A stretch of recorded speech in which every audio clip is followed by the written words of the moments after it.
എന്റെ അപ്പു അവരെങ്ങ് എത്താറായി എന്ന് പറഞ്ഞില്ലേ? ഇനി ഇവിടെ ഒന്നിരിക്കു പെണ്ണെ. എത്ര നേരമായി ആ ചെക്കനെയും ഇടുപ്പിൽ വെച്ച് ഈ നടപ്പ് തുടങ്ങിയിട്ട്? അരുന്ധതിയെ ആശ്രമത്തിൽ കൊണ്ടുപോയിട്ട് ഇന്ന് 3 ദിവസമായി. മനുവും കാശിയും കൂടെയാണ് കൊണ്ടുപോയത്. അപ്പു മനുവിന്റെ വീട്ടിലാണ് 3 ദിവസമായിട്ട്. ഇവിടുന്ന് തന്നെയാണ് ക്ലാസ്സിന് പോകുന്നതും. വന്നു കഴിഞ്ഞാൽ കണ്ണൻ അവളുടെ ഇടുപ്പിൽ കയറി പറ്റും. അനുവിന് ഇപ്പോഴും ശരിക്കും നടക്കാനായിട്ടില്ലാത്തത് കൊണ്ട് അപ്പുവോ ശിവദാസനോ ആവും മിക്കവാറും കൊണ്ടു നടക്കുന്നത്. ഇപ്പൊ കാശിയൊക്കെ എത്താനായെന്ന് വിളിച്ചു പറഞ്ഞ നേരം മുതൽ അവനെയും കൊണ്ട് മുറ്റത്തൂടെ തലങ്ങും വിലങ്ങും നടപ്പാണവൾ. അത് കണ്ടാണ് അനു വിളിച്ചു പറഞ്ഞത്. അവർ വരട്ടെ ചേച്ചി, എന്നിട്ടെന്റെ കാശിയേട്ടന്റെ കൂടെ ഞങ്ങളും വീട്ടിലേക്കുള്ളൂ അല്ലേടാ വാവേ. മുറ്റത്തുകൂടെ അവനെയും കൊണ്ട് നടക്കുമ്പോൾ അപ്പു അനുവിനുള്ള മറുപടി കൊടുത്തു. അവളുടെ കുട്ടിത്തം നിറഞ്ഞ മുഖവും അതുപോലെയുള്ള മറുപടിയും കേൾക്കെ അനുവിന് അവളോടുള്ള ഇഷ്ടം കൂടുകയായിരുന്നു. കുഞ്ഞിച്ചക്കൻ അപ്പു ചോദിച്ചതിന് മറുപടിയായി എന്തൊക്കെയോ പറയുന്നുണ്ട്. ദേ അവർ എത്തി. സിറ്റൗട്ടിലിരുന്ന അനുവിനെയും നോക്കി വിളിച്ചു പറഞ്ഞ് അപ്പു ഗേറ്റ് തുറന്നു വെച്ചു. ആ കാർ മുറ്റത്ത് കൊണ്ടുവന്ന് നിർത്തി കാശി ഇറങ്ങിയതും അപ്പുവിന്റെ മുഖം പൂവ് പോലെ വിടർന്നത് കാണെ മനു അനുവിനെ നോക്കി കണ്ണൊന്ന് ചിമ്മി ചിരിച്ചു. നിങ്ങൾ രണ്ടും പോന്നപ്പോൾ അമ്മായിക്ക് സങ്കടമായോ കാശിയേട്ടാ? അവന്റെ കയ്യിൽ തൂങ്ങി വീടിനകത്തേക്ക് കയറുമ്പോൾ അപ്പു രഹസ്യം ചോദിക്കും പോലെ ചോദിച്ചു. ഇന്നലെ ഒക്കെ സങ്കടമായിരുന്നു. അമ്മയെ ഒറ്റയ്ക്ക് വിട്ടുവരാൻ ഞങ്ങൾക്കും വിഷമം. എന്ത് ചെയ്യണമെന്നൊക്കെ ചിന്തിച്ചിരിക്കുമ്പോൾ നിന്റെ അറക്കലെ അച്ചമ്മ ഐഷുമ്മ വന്നു. ഇന്നലെ ഒരുപാട് വൈകും വരെ അമ്മയോട് സംസാരിച്ചുമൊക്കെ ഇരുന്നിട്ട് ഇടയ്ക്കിടയ്ക്ക് വന്നേക്കാം എന്ന് പറഞ്ഞിട്ടാണ് പോയത്. പക്ഷേ ഇന്ന് രാവിലെ അച്ചച്ചനും അച്ചമ്മയും കൂടെ വന്നു. ഇനി എല്ലാ ദിവസവും വന്നേക്കാം എന്ന് പറഞ്ഞതോടെ അമ്മ ഹാപ്പി. ആ, കൂടെ ഞങ്ങളും ഹാപ്പി അല്ലേടാ? അടുത്ത് കാശിയുടെ വർത്താനം കേട്ട് ചിരിയോടെ ഇരുന്ന മനുവിന്റെ തോളിൽ കൈ ചുറ്റിക്കൊണ്ട് എല്ലാവരോടുമായി പറഞ്ഞിട്ട് അവൻ മനുവിനെ നോക്കി തിരക്കി. അമ്മയ്ക്ക് സന്തോഷമാവും. അവിടുന്ന് തിരികെ വരും മുമ്പ് ഞങ്ങളുടെ കാര്യം അമ്മയോട് പറഞ്ഞ് മനസ്സിലാക്കിയിട്ടേ അവിടുത്തെ സ്വാമി വിടുള്ളൂ എന്ന് പറഞ്ഞിട്ടുണ്ടച്ചാ. എല്ലാം ശരിയാകും. സമാധാനത്തോടെ പോയി വരാനാണ് അദ്ദേഹം പറഞ്ഞത്. ശിവദാസന്റെ ആകുലത നിറഞ്ഞ മുഖത്തേക്ക് നോക്കി മനു പറഞ്ഞു. എല്ലാം നന്നായി നടന്നാൽ മതി. അതേയുള്ളൂ പ്രാർത്ഥന. അയാൾ മുകളിലേക്ക് കൈകൂപ്പി പറഞ്ഞു. എന്നാണ് ഇനി നമ്മുടെ ഹേമയെ കാണാൻ പോകുന്നത്? ശിവദാസൻ ഗൗരവത്തിൽ അവരോട് തിരക്കി. നാളെ തന്നെ പോകും അങ്കിൾ. മനു വരണ്ട. അവരെ കാണാൻ ഞാൻ മാത്രം മതി. മനുവിന്റെ കൈ പിടിച്ചെടുത്തുകൊണ്ട് തന്നെ നോക്കി ആകാംക്ഷയോടെ ഇരിക്കുന്ന അപ്പുവിനെയും അനുവിനെയും നോക്കി മെല്ലെ ഒന്ന് പുഞ്ചിരിച്ചുകൊണ്ട് കാശി പറഞ്ഞു. ഏട്ടൻ ഈ പറയുന്നത് എനിക്ക് മനസ്സിലാകുന്നില്ല. ഞാൻ ഏട്ടനോട് പറഞ്ഞു എന്തിനും ഏതിനും ഞാൻ കൂടെ ഉണ്ടെന്ന്. നമ്മുടെ അമ്മയെ ദ്രോഹിച്ചവരോട് കണക്ക് തീർക്കുമ്പോൾ ഞാനും കൂടെ വേണം. അല്ലാതെ ഏട്ടനെ ഒറ്റയ്ക്ക് ഒന്നിനും ഞാൻ വിടില്ല. പറഞ്ഞിട്ട് കുഞ്ഞു പിള്ളേരെ പോലെ പിണക്കം ഭാവിച്ചു മനു. ഇപ്പോ നീ വേണ്ട മനു. നീ ആരാണ് എന്നൊരു ചോദ്യം പോലും ആരിൽ നിന്നും ഉണ്ടാവുന്നത് എനിക്ക് സഹിക്കാൻ പറ്റില്ല. ആദ്യ വഴി മറ്റവൾ കാര്യങ്ങൾ അറിഞ്ഞിട്ടുണ്ടാവും. ഞാൻ ആദ്യം അവളെ ഒന്ന് കാണട്ടെ. എൻ്റെ അച്ഛനെന്ന് പറയുന്ന ആളുടെ പ്രാണപ്രേയസിയെ. അത് കഴിഞ്ഞ് ബാക്കി നമുക്ക് തീരുമാനിക്കാം. വന്യമായൊരു പക നിറഞ്ഞു നിന്നിരുന്നു കാശിയുടെ വാക്കുകളിലും മുഖത്തെ ഭാവത്തിലും. നീ എന്താ എന്നോട് ചോദിച്ചത്? അരുന്ധതിയെ കാണാതെ ആയതിൽ എനിക്ക് പങ്കുണ്ടോ എന്നോ? എനിക്കതിൽ എന്ത് പങ്കാണ് ആദി? വല്ലവളുമാരും ആരുടെയെങ്കിലും കൂടെ പോയതിൽ അതിന് ഞാൻ എന്ത് മറുപടി പറയണോ? എനിക്കതിന് നേരമില്ല. ഇത് ചോദിക്കാനാണോ ഇത്രയും ദിവസങ്ങൾക്ക് ശേഷം എൻ്റെ മോൻ വന്നത്? ഞാൻ കരുതി അച്ഛനെ വീട്ടിലേക്ക് കൊണ്ടുവന്നു എന്ന് അറിഞ്ഞിട്ട് വന്നതാവുമെന്ന്. അല്ല, ആ മഹാറാണി നിന്നെ വിട്ടോ ഇങ്ങോട്ട്? സ്വന്തം തന്ത വയ്യാതെ കിടന്നിട്ട് ഒരു കുലുക്കവും ഇല്ലാത്തവളിൽ നിന്ന് കൂടുതലൊന്നും ഞാൻ പ്രതീക്ഷിക്കുന്നുമില്ല. അരുന്ധതിയെ കാണാതെ ആയതിനെക്കുറിച്ച് എന്തെങ്കിലും അറിയുമോ എന്ന ആദിയുടെ ചോദ്യത്തിന് കലിതുള്ളിയാണ് ഹേമ മറുപടി പറഞ്ഞത്. അവരുടെ ആ തുള്ളൽ കണ്ട് പുച്ഛമടക്കി നിന്നു ആദി. മുൻപും പല കാര്യങ്ങളും അവരിതുപോലെ ദേഷ്യം കാണിച്ച് തൻ്റെയും അച്ഛൻ്റെയും വാ അടപ്പിച്ചിട്ടുള്ളതാണ് എന്ന് ഓർത്തു അവൻ. കൂടുതലും ഏട്ടൻ്റെയും അപ്പുവിൻ്റെയും കാര്യമാവും കുറ്റം പറയുക. അന്ന് താനോ അച്ഛനോ എതിർത്താലും ഇവരിതുപോലെ തന്നെയായിരുന്നു. അന്നൊക്കെ അമ്മ എന്ന സ്നേഹത്തിൽ ഞാനും ഭാര്യ എന്ന പരിഗണനയിൽ അച്ഛനും കൂടുതൽ അവരെ വേദനിപ്പിക്കാതിരിക്കാൻ എതിർത്തൊന്നും മിണ്ടില്ല. പക്ഷേ സ്നേഹത്തിനോ പരിഗണനയ്ക്കോ കരുതലിനോ എന്തിന് ഒരു സ്ത്രീ എന്ന നിലയിൽ പോലുമുള്ള ഒരു പരിഗണന അർഹിക്കാത്തവർക്കായിരുന്നു തങ്ങൾ അതൊക്കെ വാരിക്കോരി കൊടുത്തത്. എന്താടാ മിണ്ടാതെ നിൽക്കുന്നത്? നിനക്ക് മറുപടിയില്ലേ? ആദിയുടെ ആലോചനയോടുള്ള നിൽപ്പ് കണ്ട് അവർ രോഷത്തോടെ തിരക്കി. എനിക്കിനി ഒന്നും ചോദിക്കാനില്ല. അതുപോലെ നിങ്ങളുടെ ചോദ്യത്തിന് മറുപടിയൊന്നുമില്ല. നിങ്ങളൊന്ന് പുറത്തേക്ക് ഇറങ്ങാം. വാ, ഹാളിൽ നിങ്ങൾക്കുള്ള ചോദ്യവുമായി മറുപടി അറിയിക്കുന്നവർ ഉണ്ട്. ബെഡിൽ കിടന്ന് തന്നെയും ഹേമയെയും മാറി മാറി നോക്കുന്ന അനന്തനെയും ഒന്ന് നോക്കിയിട്ട് ആദി ആ മുറിക്ക് പുറത്തേക്കിറങ്ങി. ആദിക്ക് പിന്നാലെ ചാടി ഇറങ്ങി വന്ന ഹേമ ഹാളിലിരിക്കുന്നവരെ കണ്ട് ഒരു നിമിഷം പതറി നിന്നു.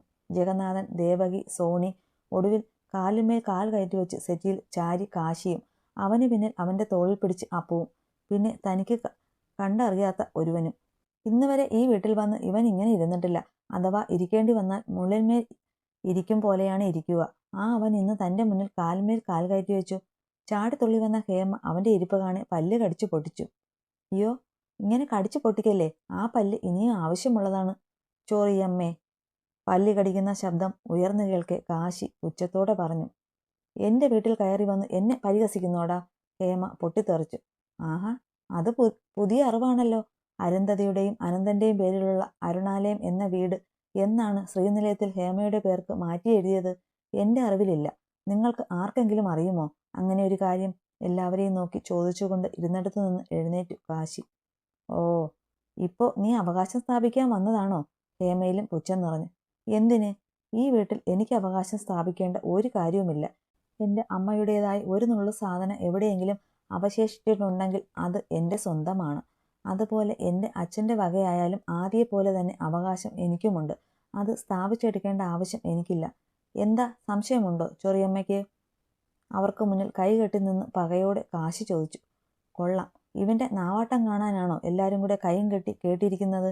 ജഗന്നാഥനെയും ദേവകിയെയും നോക്കി കലിയോടെ ഹേമ തിരക്കി. ഹേമയുടെ ചോദ്യത്തിന് ആരും മറുപടി പറഞ്ഞില്ല. അവരെ തുറച്ചു നോക്കി ഇരുന്നതേയുള്ളൂ. അരുന്ധതിയെ അനന്തന്റെ ജീവിതത്തിൽ നിന്ന് ഒഴിവാക്കിയത് നീയും നിന്റെ അച്ഛനും സഹോദരനും ചേർന്നാണോ ഹേമേ?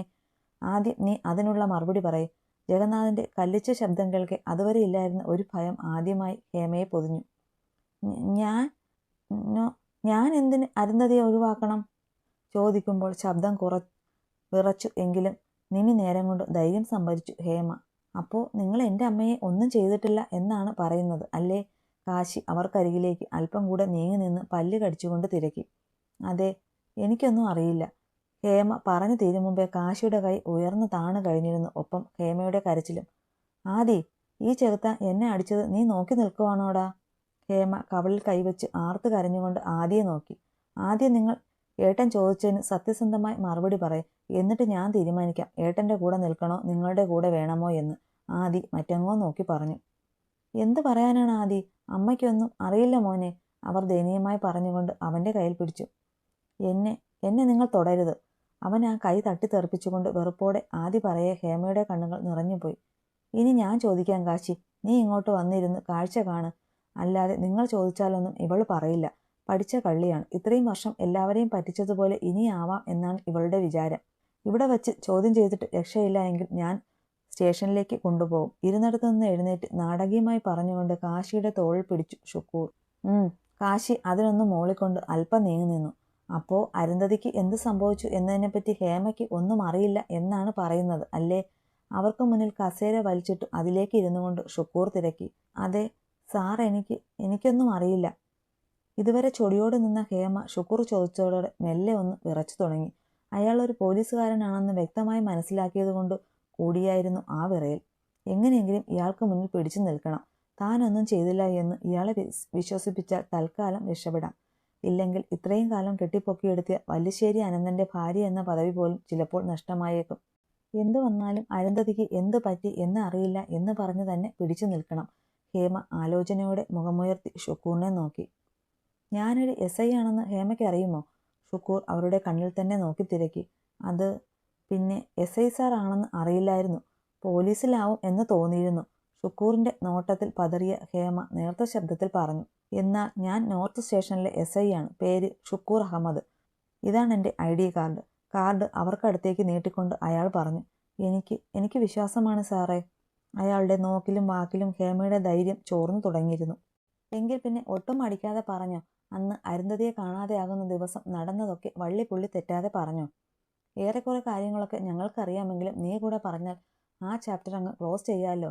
കൈകെട്ടി നിവർന്നിരുന്നു കൊണ്ട് ഹേമയുടെ കണ്ണുടക്കി വെച്ച് ഷുക്കൂർ ചോദിച്ചു. അല്പം മാറി നിന്നൊരുവനും കണ്ണും കാതും കൂർപ്പിച്ചു നിന്നു. അവർ പറയുന്നത് കേൾക്കാം.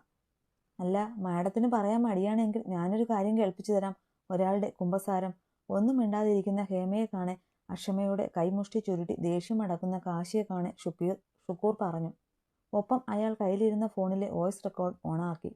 സുരേന്ദ്രന്റെ കുറ്റസമ്മതം ആ ഹാളിൽ ഇരിക്കുന്നവരെ മാത്രമല്ല തകർത്ത് കളഞ്ഞത്, അകത്തെ മുറിയിൽ ഇവിടേക്ക് ചെവിയോർത്ത് തളർന്നു കിടന്ന ഒരുവനെ കൂടെയായിരുന്നു. എല്ലാവരും അറിഞ്ഞിരിക്കുന്നു. 30 വർഷമായി ആരെയും അറിയിക്കാതെ ഒളിപ്പിച്ച രഹസ്യം ഇപ്പോൾ എല്ലാവരും അറിഞ്ഞിരിക്കുന്നു. ഇതിനി എല്ലാവരും അറിയുമെന്ന് ഭയപ്പെട്ടിട്ടാവണം ഏട്ടൻ ആത്മഹത്യക്ക് ശ്രമിച്ചത്. ഇനി ആരോടും ഒന്നും ഒളിക്കാൻ കഴിയില്ല എന്ന് ആ നിമിഷം ഹേമ മനസ്സിലാക്കി. എന്തേ, ഇപ്പോൾ ഒന്നും പറയാനില്ലേ നിങ്ങൾക്ക്? അതെ, ഞാൻ തന്നെയാണ്. എനിക്ക് വേണ്ടി. എനിക്ക് അനന്തേട്ടനെ കിട്ടാൻ വേണ്ടി തന്നെയാണ് അരുന്ധതിയെ ഞാൻ അവർക്ക് മുന്നിൽ ഇട്ടുകൊടുത്തത്. അവളെ എനിക്ക് തന്നെ. ഹേമ പറഞ്ഞു തീരും മുമ്പ് കാശിയുടെ കാൽ അവർക്ക് നേരെ ഉയർന്നു താണു. നിലത്തേക്ക് തെറിച്ചു വീണു. അവിടുന്ന് എഴുന്നേൽക്കും മുമ്പ് അവൻ വീണ്ടും നട ചവിട്ടി. ഒപ്പം കാൽ പിടിച്ച് പിരിച്ചൊടിച്ചു. മുഖത്ത് ആഞ്ഞടിക്കുമ്പോഴുള്ള കാശിയുടെ മുഖം കാണെ അതുവരെ ധൈര്യത്തോടെ നിന്ന് അപ്പോ കണ്ണുകൾ മുറുകെ അടച്ച് ശ്വാസം വിടുന്ന ശബ്ദം പോലും കേൾക്കാതെ ഇരിക്കാൻ എന്നോണം സ്വയം വായ പൊത്തിപ്പിടിച്ചുപോയി. ഹേമയുടെ നിലവിളി അവിടെ മുഴങ്ങി കേൾക്കുമ്പോൾ ആദ്യ കണ്ണുകൾ ഇറുകെ അടച്ചു കളഞ്ഞു. ആ ഇനി ഇനി എന്നെ ഒന്നും ചെയ്യല്ലേ. മിണ്ടരുത്, മിണ്ടരുത്. എൻ്റെ അമ്മ ആ പാവം ഇതിലും ഉറക്കെ നിലവിളിച്ചിട്ടുണ്ടാവില്ലേടി.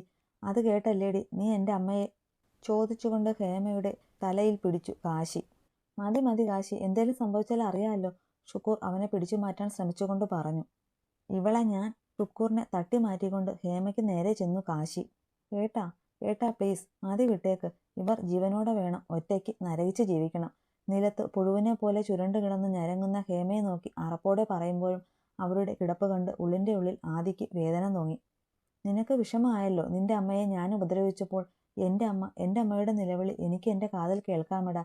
ആ ചാവാലി പട്ടികൾക്ക് ഇട്ട് കൊടുക്കാൻ മാത്രം എന്ത് തെറ്റാണ് എൻ്റെ അമ്മ ചെയ്തത്? പറയടി, നിന്നോട് എൻ്റെ അമ്മ എന്ത് തെറ്റാണ് ചെയ്തത്?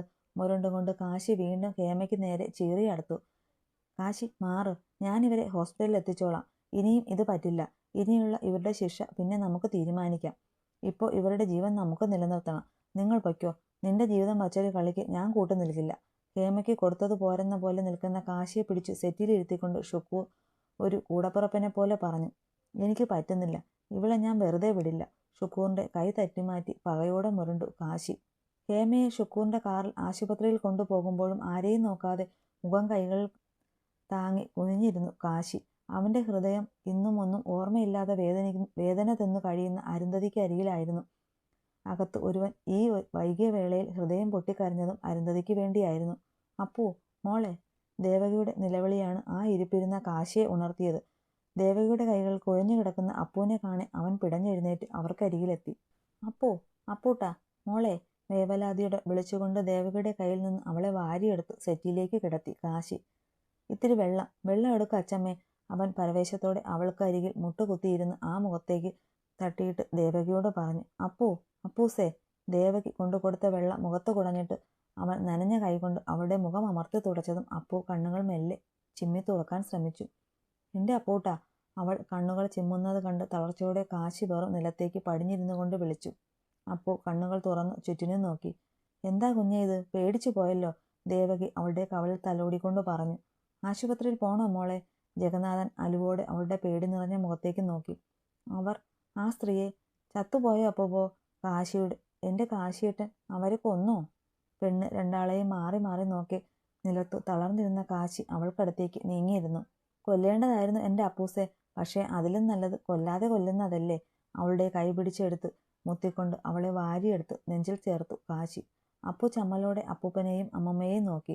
അവർ ഇതൊന്നും കാണാത്ത പോലെ പുഞ്ചിരിയോടെ മുഖം തിരിച്ചു കളഞ്ഞു. പേടിച്ചു പോയോ എൻ്റെ അപ്പൂട്ടൻ? കാശി അവളുടെ കാതോരം ചോദിച്ചു. പെണ്ണ് മെല്ലെയൊന്ന് മൂളിക്കൊണ്ട് അവൻ്റെ നെഞ്ചോട് ചേർന്ന് പതുങ്ങി അവളുടെ തൂനെറ്റിയിൽ ചുണ്ടു ചേർത്ത് വെച്ചവൻ സ്വല്പനേരം കണ്ണുകൾ അടച്ചിരുന്നു.